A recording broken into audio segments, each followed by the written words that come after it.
Hey guys, it's Glitchy back with yet another Silent Hill video. Silent Hill F is the latest installment in the franchise, while also being the first brand new game in the series since 2012 with Silent Hill Downpour. After that travesty, it was understandable why Konami decided to limit Silent Hill appearances to arcade and gacha machines in Japan until the Silent Hill 2 remake last year. But now with Konami going extremely hard with pushing this franchise again, they seem to have their shit together, because I will say they have thrown 2 bangers out in a row. This game definitely feels like it has been in the works for quite a while, as it takes a lot of notes in the aesthetics from a game like PT, which was supposed to lead to a Kojima-led Silent Hill project. Obviously, that didn't happen, unfortunately, and that was also another reason why Konami had decided to ignore the franchise for quite a while. But it does feel like this wait, as well as the anticipation of the question finally being answered, that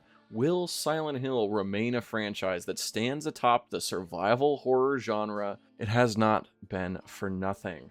Because as I said, Silent Hill F does not disappoint for the most part. And as a longtime Silent Hill fan, I still have my issues, but I will say I was much more open-minded for this game, since they have been pretty clear that this was going to be a very large departure for the series. With the game taking place in Japan, as well as not even being in a place that resembles Silent Hill. It damn near feels like a brand new IP and only recognizes the Silent Hill franchise with the name and soundtrack to back it up. So, I want to get into the meat and potatoes of this video by saying I want to tackle this video in a few portions, being the stuff I liked, then what I didn't, and finishing off with the coverage of this story in a very short summary, as well as my finishing thoughts. So, let's get into it, with me being infantilized by this journey in this foggy town in Japan. So I wanted to start my positive thoughts by saying the direction this could lead the franchise into seems extremely promising, even if I would like for the rest of these games to actually take place in Silent Hill as a town.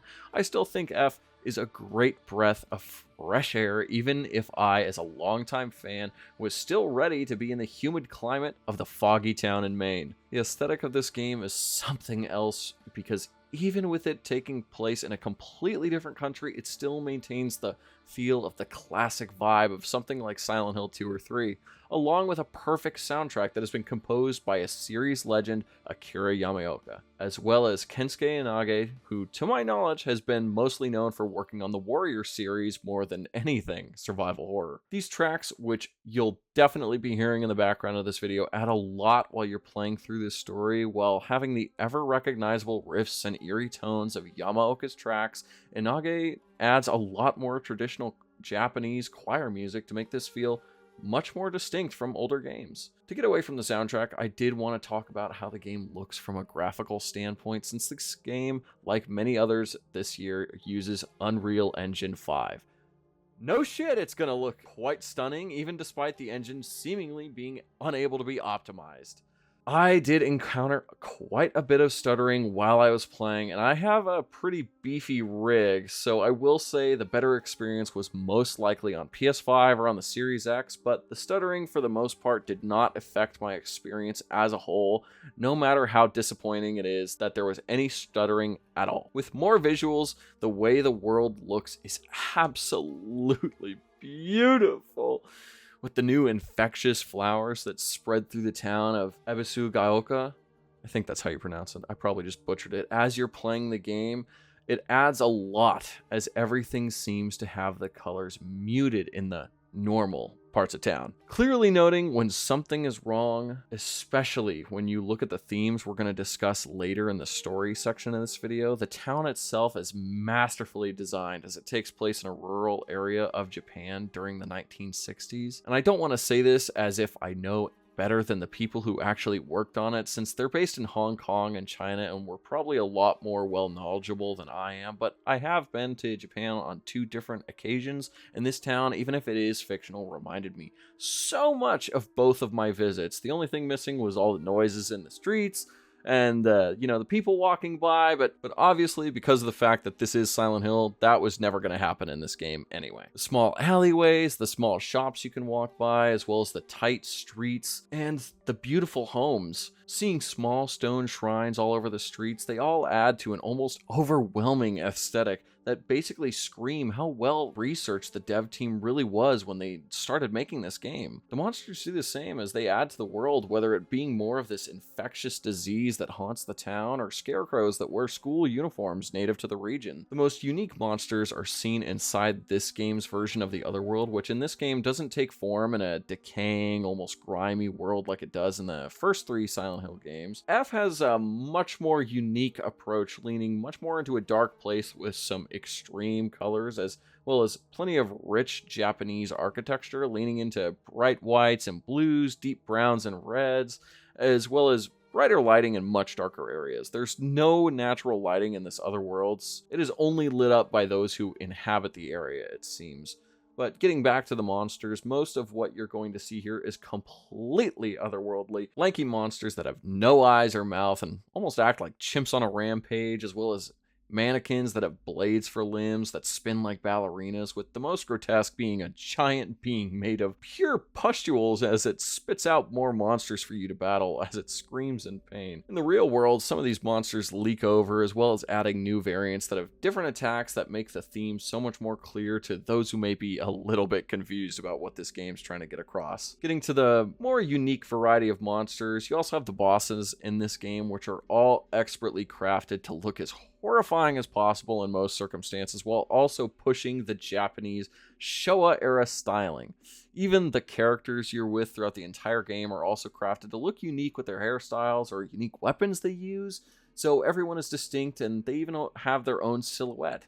My favorite design is probably that of the main monster that will be chasing you throughout the game, being the fog monster, also known as the Shiromuku, which wears traditional marital garbs from the same Showa era, as well as sporting no face at all, which looks pretty fucked up. It almost feels like the infection comes from this thing, because wherever it goes, the flowers are following, as well as the fog that seemingly flows out of this thing, covering the town in this blanket, which I feel like other games in the series completely ignore the idea of explaining how the fog even gets there. It is extremely off-putting, as well as, I mean, most of the rest of the monsters are, with some mannequins being placed merely as decorations, as you, the player, can start tweaking out trying to find out which one needs to be beaten to death. But with all of this out of the way, I finally want to stop shilling for Konami and actually tell you the issues with Silent Hill F, because there is quite a few. So the biggest one is that Silent Hill F sports a brand new combat system that is easy to describe as being clearly inspired by Soulsborne games of recent. Now, as someone who absolutely loved the way the combat was handled in Silent Hill 2 Remake, this just simply wasn't it. The game does not feel like traditional Silent Hill with this system, and it definitely took me out of the experience having to dodge attacks as well as countering at the right time to stun my enemies. And this doesn't mean I don't want the developers to try and branch out in new directions. Change can be good and doesn't need to be shunned, but I don't think any Silent Hill fan was begging for this direction when they had a new game in mind for the series. It feels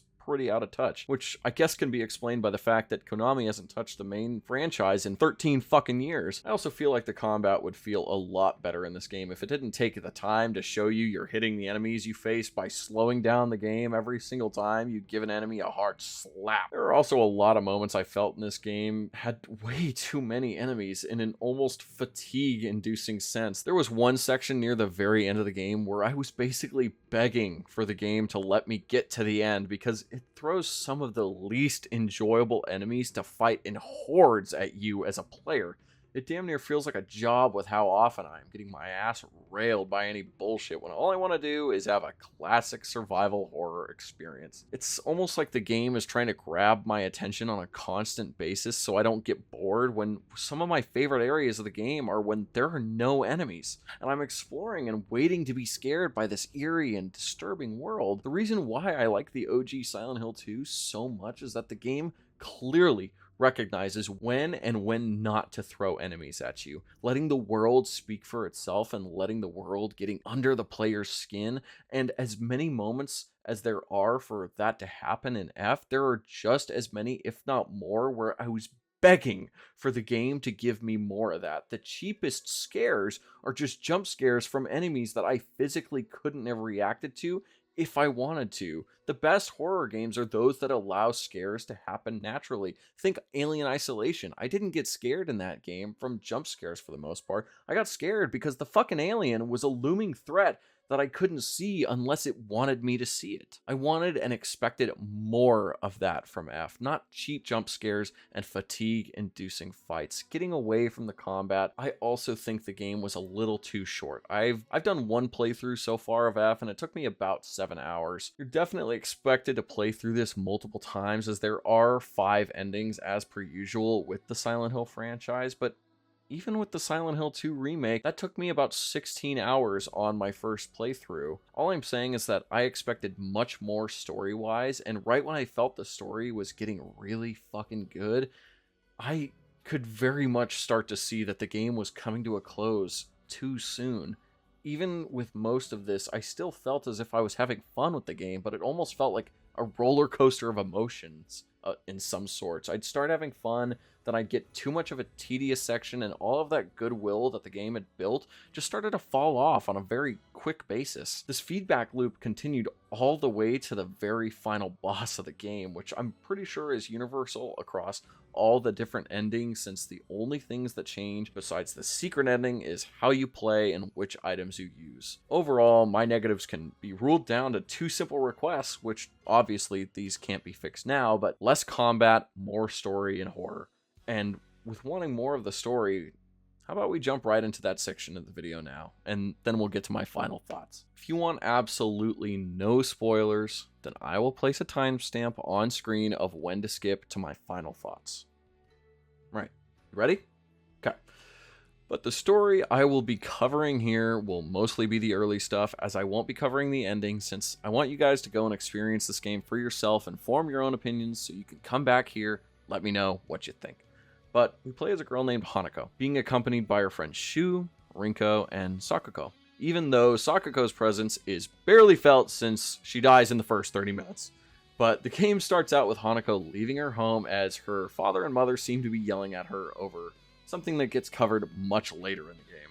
Hanako goes to meet with her friends at a convenience store and realizes that things are wrong, as there's no one in the streets, cars are abandoned, and the only people who seem to be there are her and her friends.